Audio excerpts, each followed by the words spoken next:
Good morning, everyone, and welcome to the Draw Academy Fine Arts Showcase.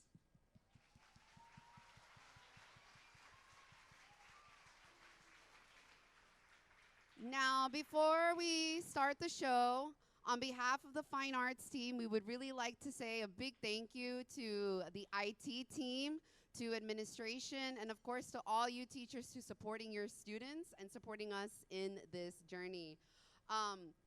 One thing that I want to remind you all about is clapping. Please do not clap during a performance. Please wait until the end of the performance to clap. And above all things, enjoy the show. First up, we have theater.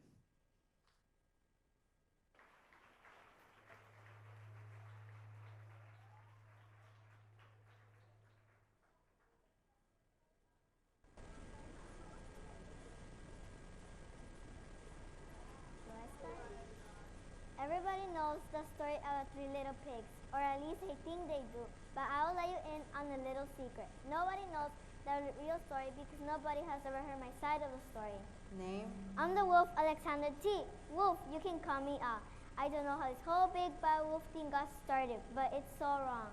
Okay, I see. What makes you so sure? Maybe it's because our diet. Hey, it's not my fault. Wolves eat cute little animals like bunnies, sheep, and pigs. That's just the way we are. Can you stick to the story, please? If cheeseburgers were cute, Fox would probably think you were big and bad too. Like I was saying, this whole big bad wolf thing is so wrong. The real story is about sneeze and a cup of sugar.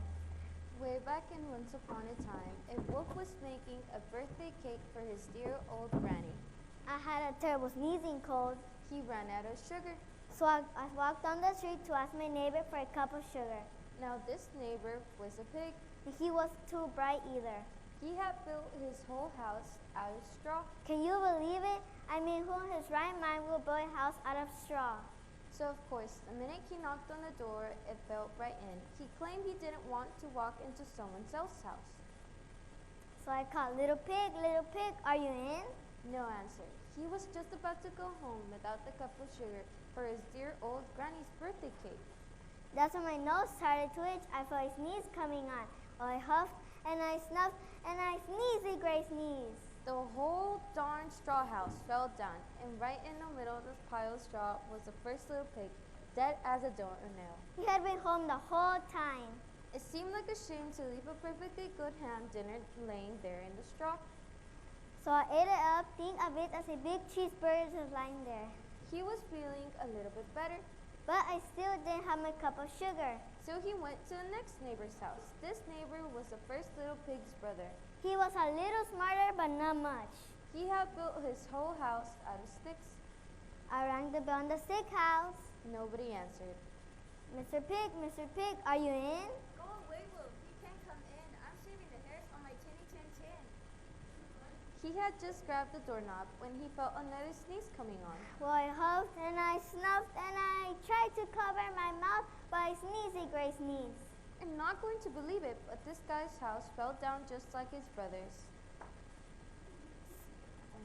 So when the dust cleared, there was a second little pig dead as a doornail, Wolf's honor. Now you know, food will spoil you if you just leave it out in the open. So I did the only thing there was to do. He had dinner again. Think of it as a second helping.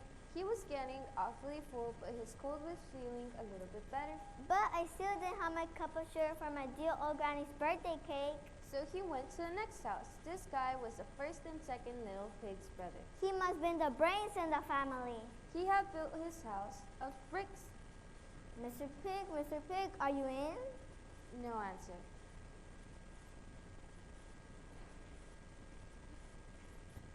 Get out of here, Wolf. Don't bother me again.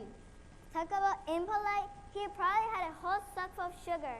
And he wouldn't give him even one little cup for his dear old granny's birthday cake. What a pig.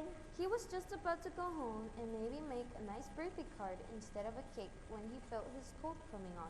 I huffed and I snuffed and I sneezed once again. Then the third little pig yelled, And your old granny could sit on a pin. Now, I'm usually pretty calm fellow, but when somebody talks about my granny like that, I go a little crazy. When Nigel woke, of course, he was trying to break down this little pig's door. And the whole time he was huffing and puffing and sneezing and making a real scene. The rest, as they say, is history. Me and my partner found out about the toothpicks he ate for dinner. So We figured a sick guy going to borrow a couple sugars didn't sound very exciting. So they just stopped the story with all of the huff and puff and blow your house down, and they made me the big bad wolf. That's it, the real story. He was framed. But maybe you can loan me a cup of sugar.